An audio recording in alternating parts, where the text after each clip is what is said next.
this requires your input.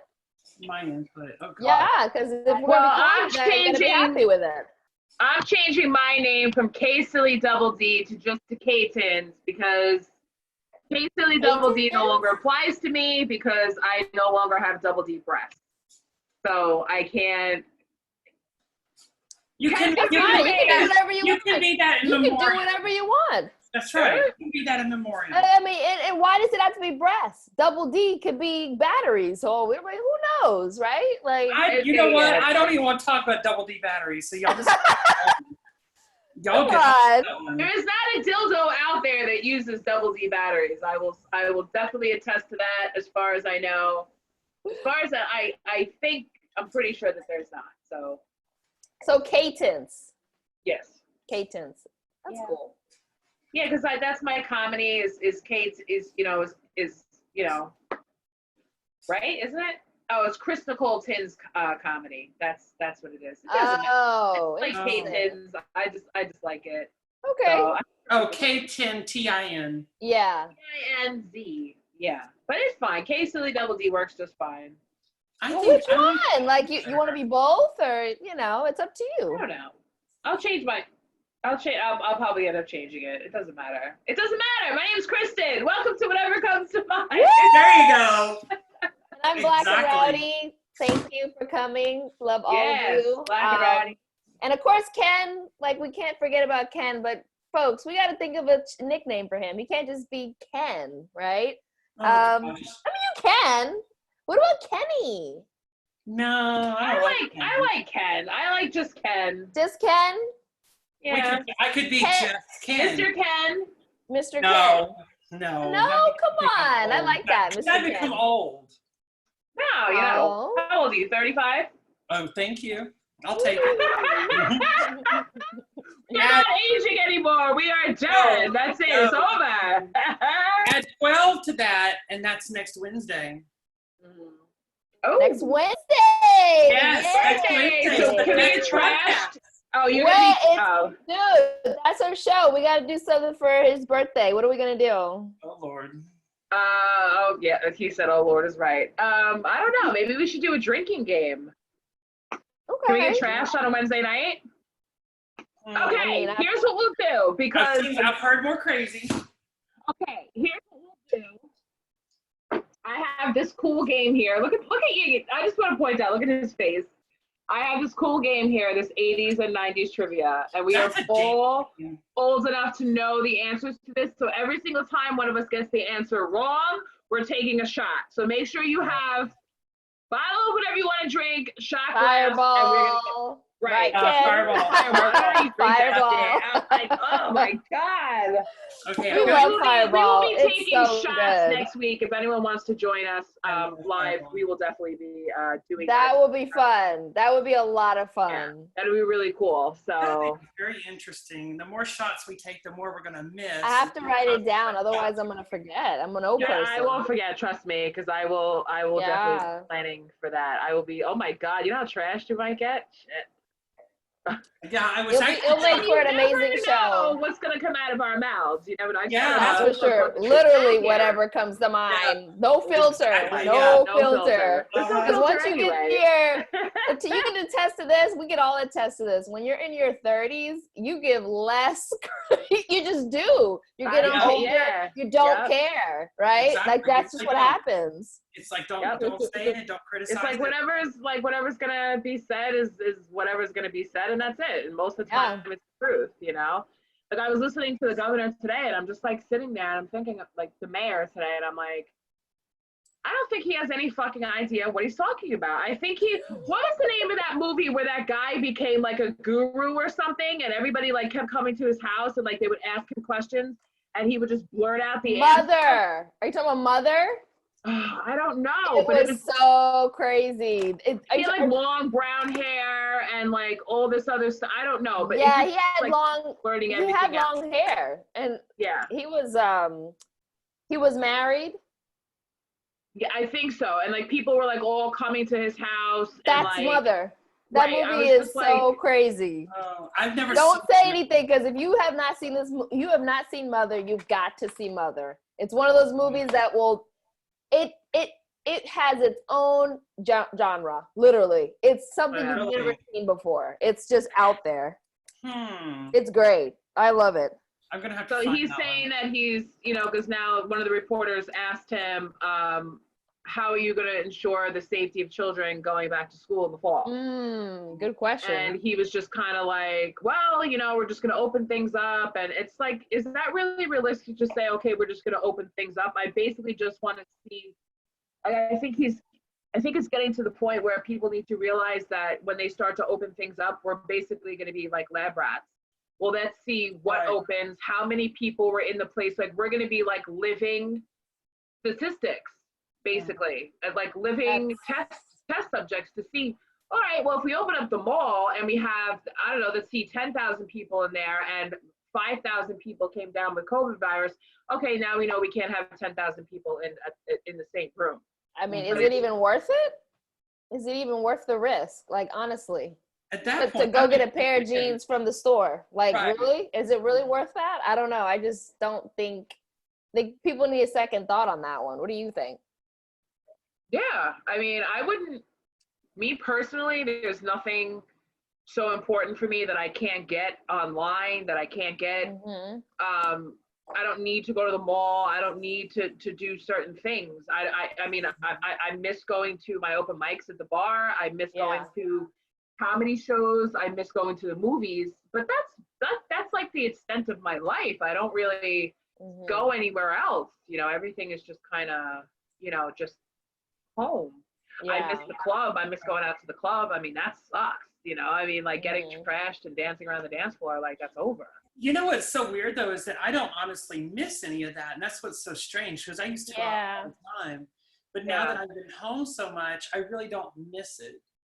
I'm just kind of like, I mean, am I really gonna go? Yeah, I mean, I miss it, but it's not something that I'm like jumping up and down to go like to the club, and I don't know, I'm not jumping up and down about it, but it'd be nice when it opens back up again. But like me and Kristen, I mean, Kristen, I don't know when the last time it was when we went together to like out. It's been a while, right? Yes. I think, I don't remember when the last time, I think you had just started dating Alex. Was that when I went to Long Island for that Halloween party? Halloween party? It was a Halloween party. I had that brown wig with the bangs. There was a shot. It was very clever. It was like an ice sculpture shot glass that people were like drinking out of, which was gross. And it had been like, no. All of us got COVID at that point. That was pre-weight loss surgery. That was the I Love Kickboxing. Yeah. That one. That was literally the last thing. No, it wasn't. We went to, what the hell was the name of that club you took me to when you first started dating Alex? Giant Games. Yeah. What's the name of that club that you hate? There's two of them. What's the name of it? There's Slate. Yeah. We went there. I like that club. Remember that? Like, oh, you gotta check your jacket at the door. Like, honey, I ain't checking nothing. They're out of control. I mean, and honestly, the last few times that me and him or another friend of mine went, it was just bogus because you had to wait like an hour before they even opened the club because they had a private event going on. I'm like, come on, and dude. And all the people pulling up with their I mean, me and Alex literally stood outside. I don't remember if it was cold. I think it was cold out. I think me and Alex literally stood outside for like 45 minutes to an hour. It was a long time. It was a long time. It was a long time. They literally cut us off as you're going. And I'm like, really? And we were a group. Let's go in. And I kept telling them, we're a group. Oh, well, Well, I mean, and I went outside because I'm that happened to us when we went out too. Yeah. When was that, Ken? That's a hot minute ago too. Was that the December trip? No. Every time you've come, we just gone to a you bar. Were there. You were with us. No, he was with us. He wasn't. No, he wasn't. He wouldn't have went. I'm telling you, I know Ken. He wouldn't have went to that one. There was something else we went to. Well, no, I went with y'all to Slate. Yes, he did. So. Yes, Yeah, I did. Isn't that the true story where we played Jenga? We were in the hotel. And then we got because there were two places we went, and there was one that has. No, I don't think so. What's the place with the games downstairs? I don't remember that. I literally don't remember, guys. I don't. You have a horrible memory. What's the name of the place that has the games downstairs? That's Slate. I've been there. There's two places that have games downstairs. That's why I'm like not sure if you went. There's one, because there's one that's the Slate is the one with the Jenga. If we were a group, who were you in there with? The other one is the with Alex. We went to with Ken. I literally don't remember Ken being there. Oh my goodness. Then who were you inside with? Oh, a friend of mine. It wasn't anybody from it was somebody I just met, I think. I went to the city. No, I went to the city. We were hanging out in the hotel room. Veronica. Did Veronica go with us? No, I have never met. No, oh my God. I never. I don't know what's going on in my brain. I'm so sorry. I believe you. I don't know. So sorry. No, that was the March trip. I only met with Veronica once, and that was at Lucy's house. That was it. That was the March trip. It's not coming to my brain, but I believe you. Cool. Yeah, we went. All right, so you went to Slate that Alex hates. I don't like it either. He doesn't even like it. But Kristen, you liked it. Kristen liked it. I liked the dancing and the music, but playing the games, I was like, all right, cool. Like Jenga. I thought Jenga was cool, but I just feel like that place is very pretentious. Like they try. Oh yeah. Like a big time. Yeah, I remember that. Big time. It's really not. Yeah. So not. I mean, it's fun. I think it's about the crowd, honestly. I think I remember the shots were really expensive. Oh, they were out of control. But you paid for a lot of those shots, so thank you. Thank you, Big Daddy. It was something like $13 a shot or something. Yeah, it's crazy. We were trashed that night. We were definitely trashed that night. So. I must have been, because I sure as hell don't remember. You were. You were. I don't remember. Anyways. Oh my gosh, yeah. How do we get on this topic anyway? Like, what are we talking about? She was talking about she went there. Okay. We were talking about missing going out to clubs. Oh, yeah. Where we would go. Yeah. But I mean, we don't really live in the same type of worlds where we grew up in the 90s, where every single weekend, you went out to a club or you did something. I would imagine, like, even, I don't even know, like, what young people even do. Like, do they go to, I'm sure they go to bars. They go to bars, but they're on their phones. Every time I'm going to a bar, I see a group of young people on their phones. On their phones. Yeah. Like, they're not really they're not really talking. Right. So what's the difference between if you're home and you're talking to your friends on your phone, or you're hanging out with people and they're just looking at their phone? So I don't know. It's just an insecurity thing. It's like you're out and about. You're not sure what people are thinking about you. You're trying to look cool. That's just what I chalk it up to. Just, trying to be cool. Probably. I think you're probably very right on that.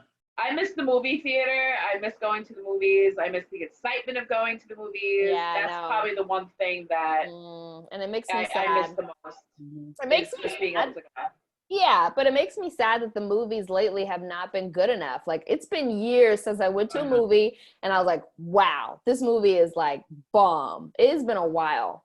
It really has. Yeah, the movies out lately have not hit the spot. Yeah. Yeah. I'd rather wait. I don't think it's even worth it.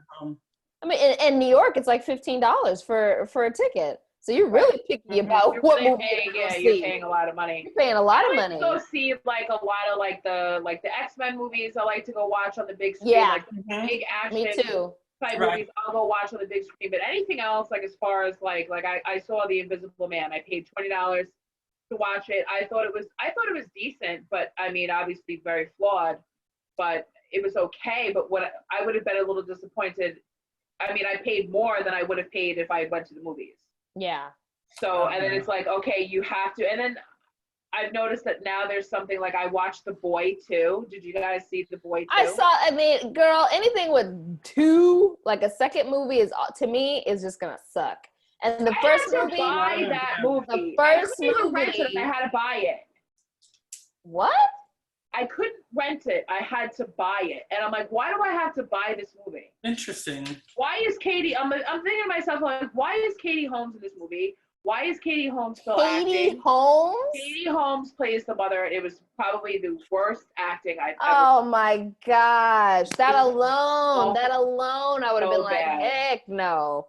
And I on was top of that, if they don't even have the Lauren, what's her name? Lauren from The Walking Dead. She was in the first movie, The Boy. Now, if they would have had her in the second movie, I'd be okay, that makes sense. Okay, I probably wouldn't mind seeing it on Netflix. It doesn't follow the same storyline.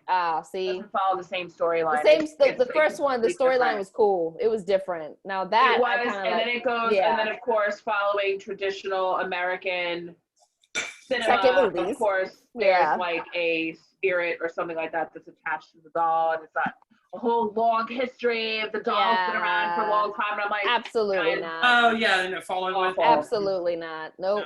Absolutely awful. I hate when movies go that way. It's like, stop doing that. Stop being so freaking lazy.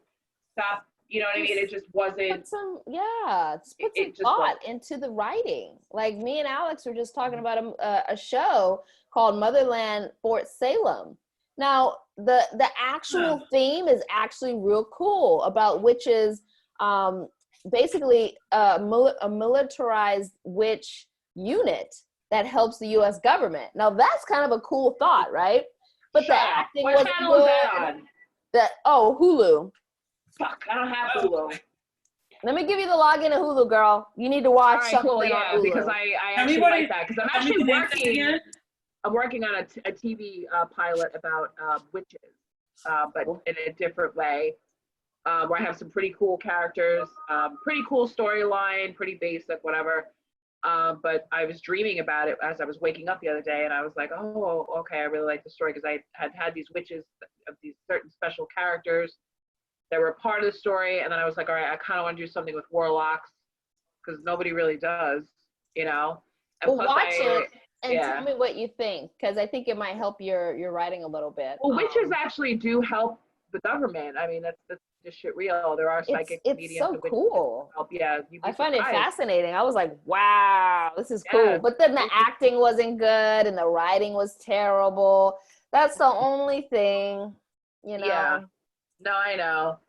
Well, that's what ruins it. And it's like, all right, man, and it's such a great idea. You can have a really good concept, and then it gets ruined by shitty writing.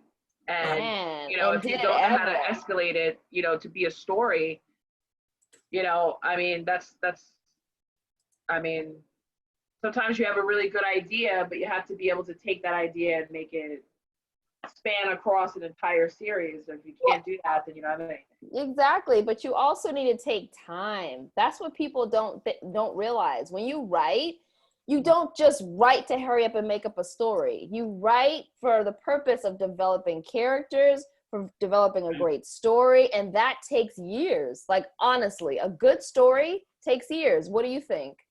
No. I think it takes years to really nail down like every character, go back over it again.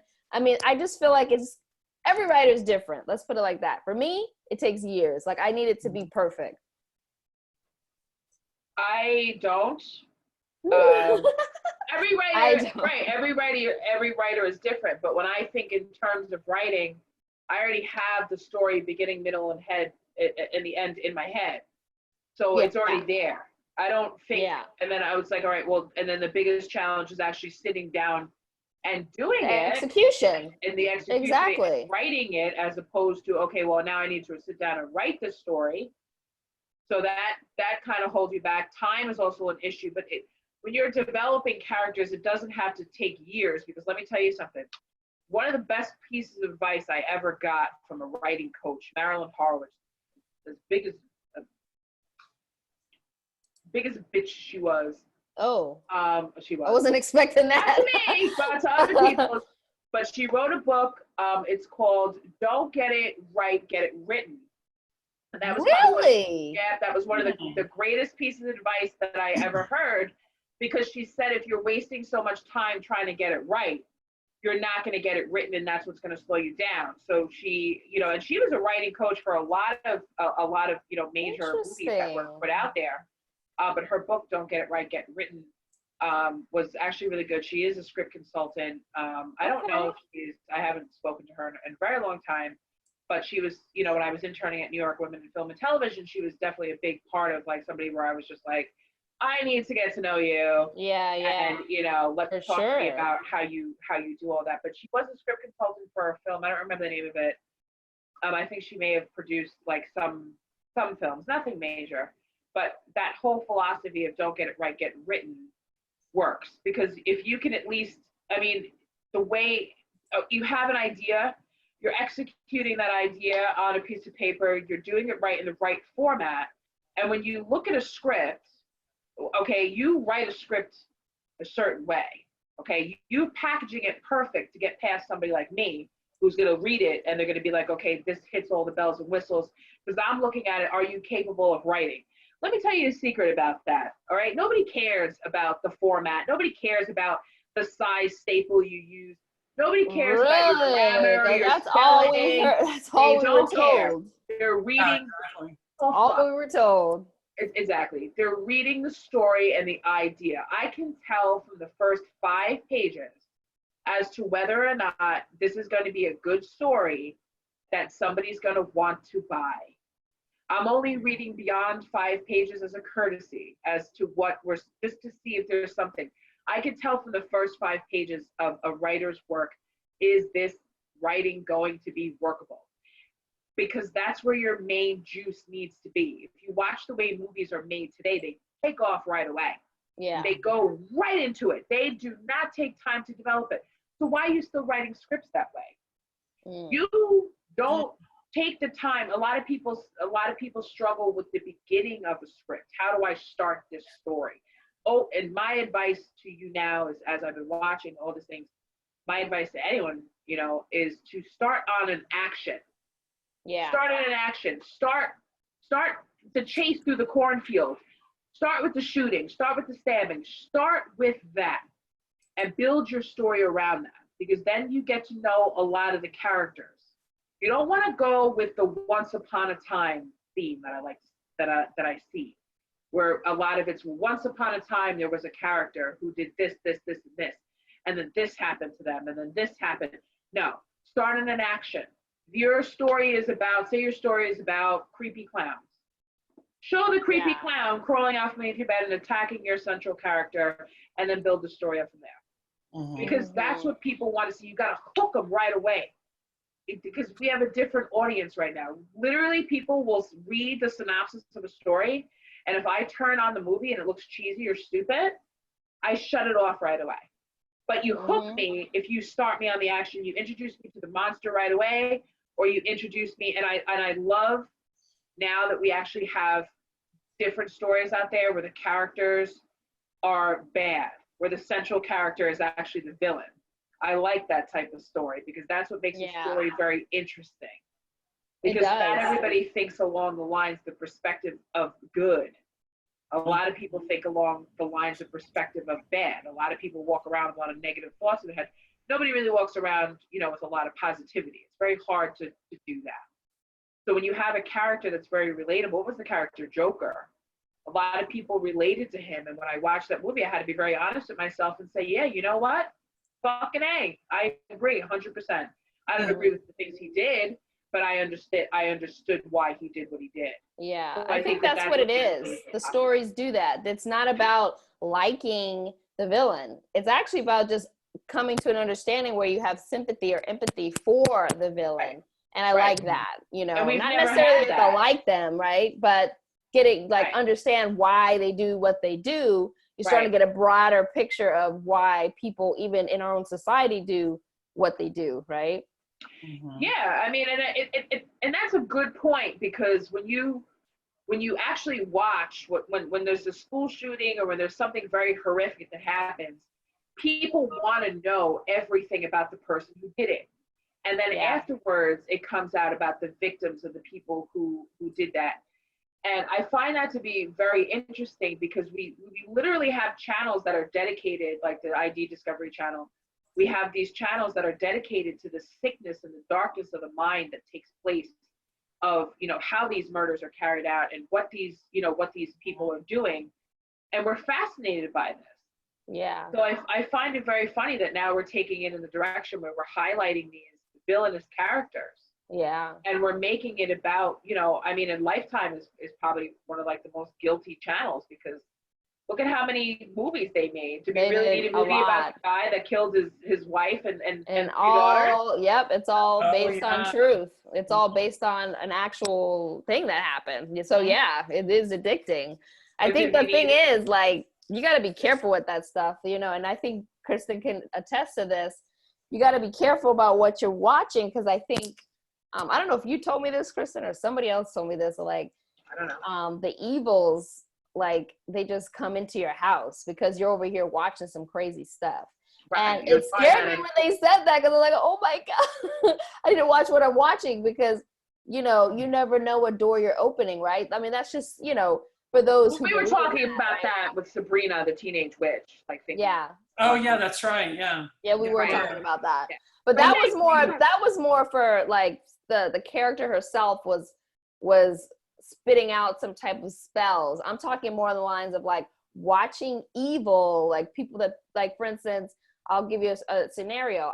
I spent like the whole day one day watching what's that show on ID with the women, dangerous women, evil women? Oh yeah. I don't remember, but I spent the whole day watching it. By the end, I felt so much darkness and so much crazy. Like, I was like, I need to, like, bless the house, because there's like, there was so much evil coming out of that TV. I need to be careful about that. So I, like, completely started watching Disney and, like, try to get some positivity in the house, because I was like, this is like, these women were like, not crazy, but they were very, I don't even want to say evil, right? Because they did things because they thought it would benefit them in the long run. And I don't want to say they're evil. I don't want to say people are evil unless, I don't know. I feel weird about saying somebody's evil. I don't know. What do you guys just?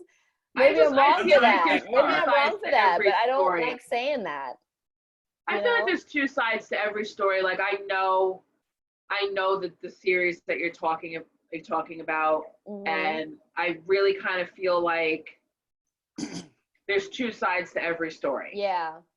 And they're showing us, you know, oh, this woman was, you know, lustful, and she's going after this guy, and then she gets this guy to kill this other guy. Yeah. And I'm just kind of like, all right, well, what happened in between that? That's what they don't tell you. That's what they don't tell you. They don't tell you all the shit that happened in between that led up to it. Yeah. And it's always some sort of an excuse or something like that. But yeah, but when you watch stuff like that, it creeps into your brain and it makes suggestions as to how you should handle, you know, certain situations. And I personally, you know, I kind of don't really like watching stuff like that, because then it's like, all right, that's in my head. So if a situation were to ever happen, am I going to pick up a knife and stab my husband? You know what I'm saying? Like, is that ever going to happen? You know, I mean, is that like the first thing that I would think to do? No, but I also think that maybe sometimes watching stuff like that kind of teaches you, like, what not to do, because this is what's going to happen if you do. Yeah. Yeah, I could see that. You know, stuff like that happens all the time. You know, somebody stabs. I mean, I watched the true life story of, like, women behind bars on, I think it's Netflix, and I was like, wow, like, literally within 2 seconds, your whole life just gets turned around. You're in jail for the rest of your life. You're on death row. You've killed this person. You can't take it back. And it was all in a moment of, like, rage, emotional driven. Literally. And it doesn't get you off the hook. Yeah. I feel like, and I know this is terrible to say, but I kind of feel like some people need to be forgiven for that, because if you can understand the emotions behind, you know, a passionate thing. If somebody really loves somebody and you walk in and you see them doing something that they shouldn't be doing, and your reaction is to kill them, it doesn't make you a killer. It doesn't make you somebody that's going to go out and do it again. You didn't plan it. It wasn't premeditated. It was manslaughter. You know, thank God we have second degree. We don't know, right? It all depends on the lawyers, right? It all depends on what kind of lawyer you have. They can play it up to a second degree. They can play it up to a first degree. Like, You know? Well, if you plan it, that's what makes murder in the first degree. If you plan somebody's death, that's it what really makes it doesn't even have to be a forethought is only a part of it. It's the malice is the big part of it. Did you have a reason or a motivation? Right, were you lying in wait? You know, lying in wait is still a forethought. Malice is the anger. Malice is the emotion. The bank accounts that were set up to make sure that when you die, like that's forethought, right? Like you already knew this person was going to die. So that money you had already set aside to do this and this and that, that's first degree because you had already premeditated what was going to happen. You knew what was going to happen. Yeah. I just could never think like you have your husband and you're in love and you get married and then you end up killing, like, how do you live with yourself? I could never, how do you live with yourself knowing that happens? How do you live with yourself knowing that you put someone but we also, we have a different mode of thought. We have a different character level. We have a different set of values and morals. Values and morals. So, but we have, these people don't have it. They're missing that component. And so they don't see it that way. And they don't consider those. Yeah. But Jeffrey Dahmer didn't consider it. Jeffrey Dahmer was the crazy fucking. Like, there was something wrong. Like that's as close as the evil as I can say. I mean, I won't say he's evil, but I would say that's pretty close. Like, no, he was evil. There was something wrong. But like, you know, there was like a demon or something in him. Like, right, but all of those serial killers, John Wayne Gacy, the stalking stranger, the hillside killer. There's a lot of them. There's a lot of them. Right, like, but they were very cunning. They were very intelligent. Because that's how they wrecked you in their story. They knew how to get you involved, and they knew how to manipulate the situation. There was one called the Riverside Killer or something. I can't remember. The one he killed 50 women. 50. Yeah. And they don't even have a count. That's just an estimate. That you know That's how many women he's killed. But get this, he was married and happily married. Yes. That's what blows my mind. His wife had no clue. So was BTK, the BTK killer or whatever. Yeah. He was married and his wife was like, "Oh, I didn't know anything." And I'm like, "You fucking knew, bitch. Like, don't go there. How do you not know? How do you not know? I'm sorry. I feel like you would have to know. Something. You would have to know something. Yeah, I don't know, because these people, they go out, commit their murders, they come home, everything's. I mean, there's some people who've done it on the way to work. Right. What I find funny is that Jack the Ripper, because this is what I believe that Jack the Ripper was a woman. I believe that a lot of the serial killers that are out there were actually women, because you're not going to catch a woman. I'm telling you. There are like, I know that Eileen Ramos was considered to be like the first, God rest her soul, because I believe she was convicted very unfairly. I feel like that woman definitely was mistreated and was definitely misrepresented, and they just wanted to make an example out of her, but we won't go there. She was supposed to be the first female serial killer. There's been plenty of other female serial killers. Oh yeah, big time. Big time. There were women that killed poison men for like look at, just go to the ID channel. You're gonna find a slew of women. Right. It's amazing, and they don't get a lot of publicity. They don't get a lot of light, right? Because they don't get caught. That's the thing. They don't get caught. They don't get caught. And if you could come up with, I think there was one movie about a female serial killer on Netflix that this cop was trying to find, and I mean, that's another way of introducing a different type of character, because you have this person that's very seemingly normal. A person that lives a life day-to-day basis. Maybe she's a mom, or maybe she's whatever, or she's she's somebody's daughter. She's doing all these things, and yet she's brutally killing people. That makes a very interesting topic and story. But what makes it not so interesting is when it follows along the same line of this person had a screwed up childhood, this person had whatever type of stuff. Can it just be like, I think that movie that show You, I think he kills for pleasure. You know, which also makes for another very interesting character is when you have somebody who murders for pleasure, not necessarily because of a reaction to emotions or doing it because of something, where they just do it because they like it. Well, that's the nature of the serial killer, though. They have pleasure in what they're doing. Some of them do it for sexual gratification. Some of them do it for the control. Some of them do it, but it's all about power. Yeah. It's all about manipulation and power and taking control away from that person. Yeah. I could never. Yeah, I could never.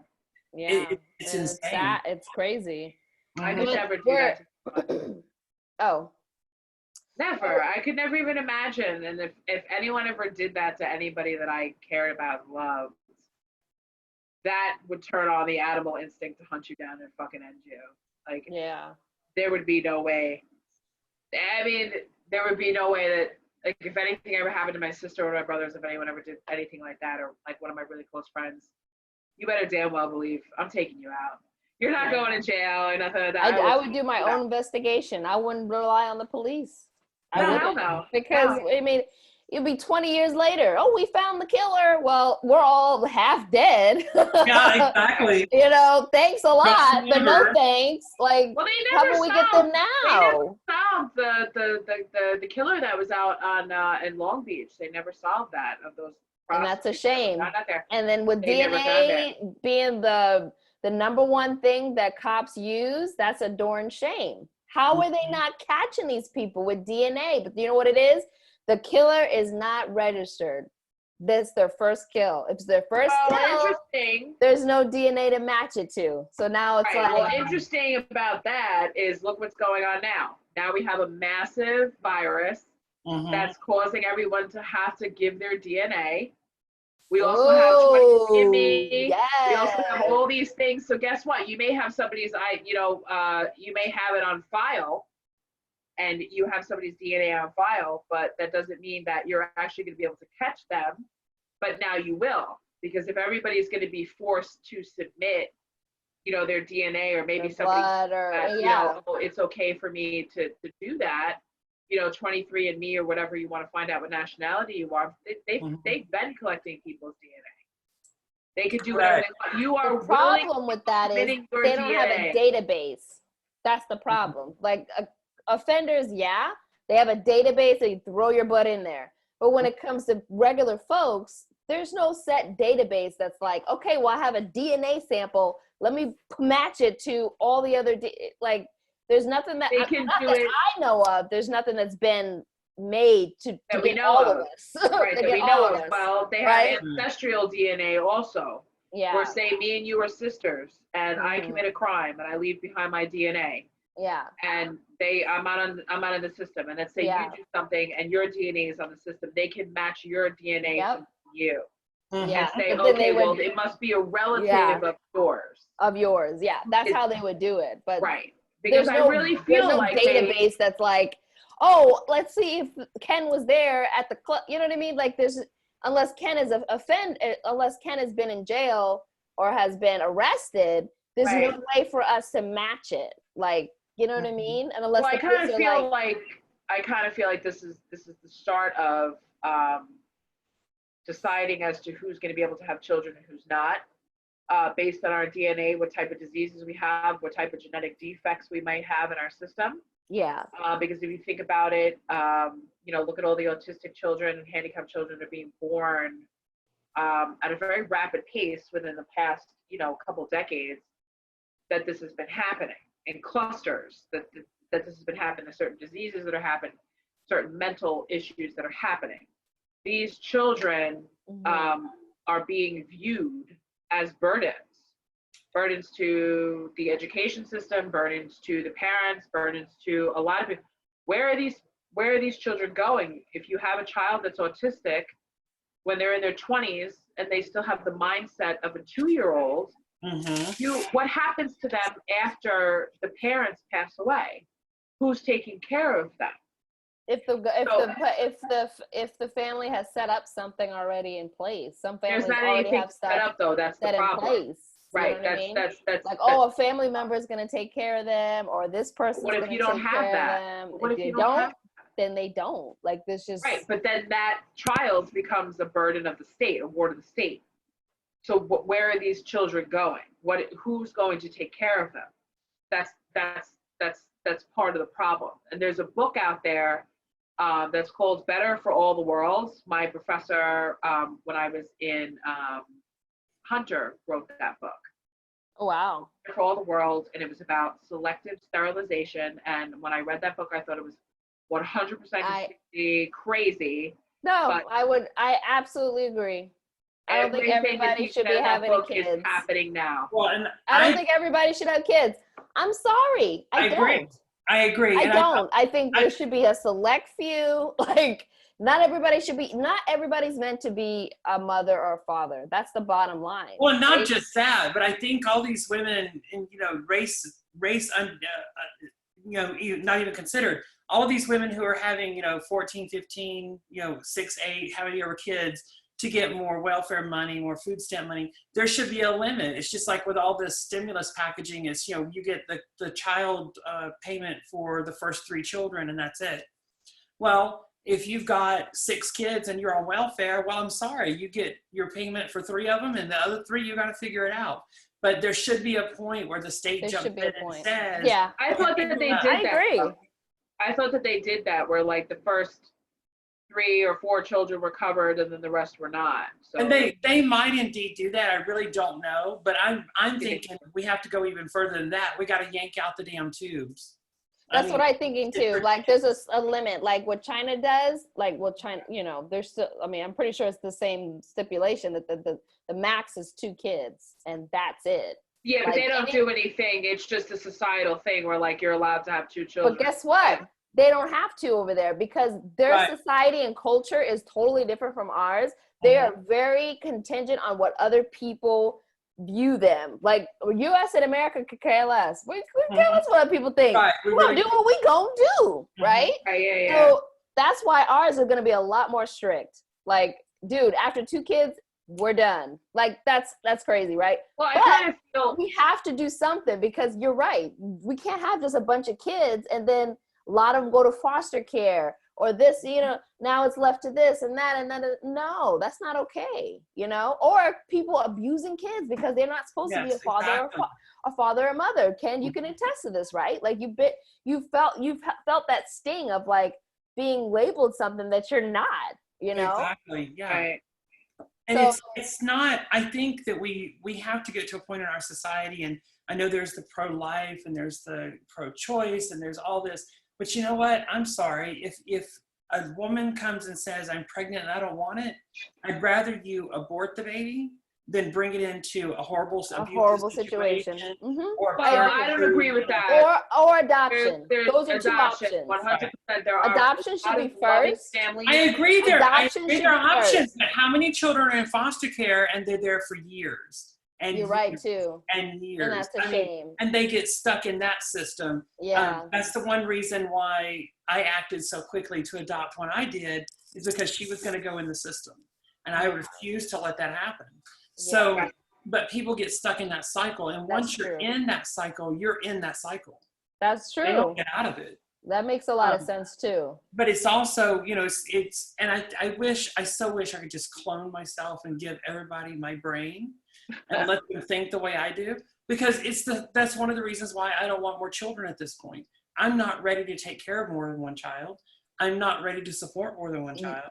I wish you would have that. I wish most people would have that. But the problem is people are so selfish and people are so, it's all about them. And I want this kid to be my blood. I want this kid to be my, that's so selfish. Right. Having a child is not about you. If you haven't figured that out yet.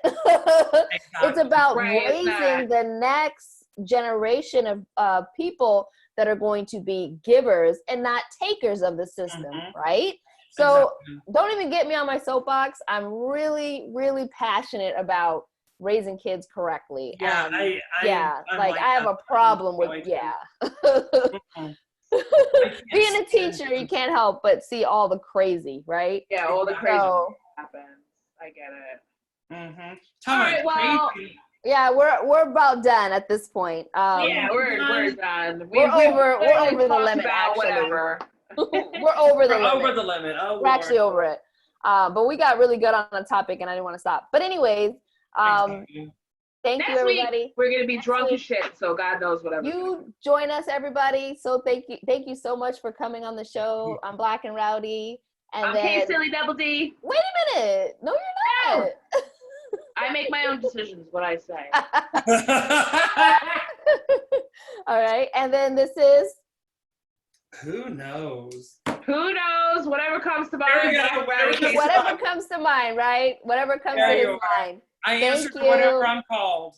Thank you all for coming and Good joining night, everybody. us. Good night, everybody. Bye. Bye. Bye. Bye. Oh my goodness.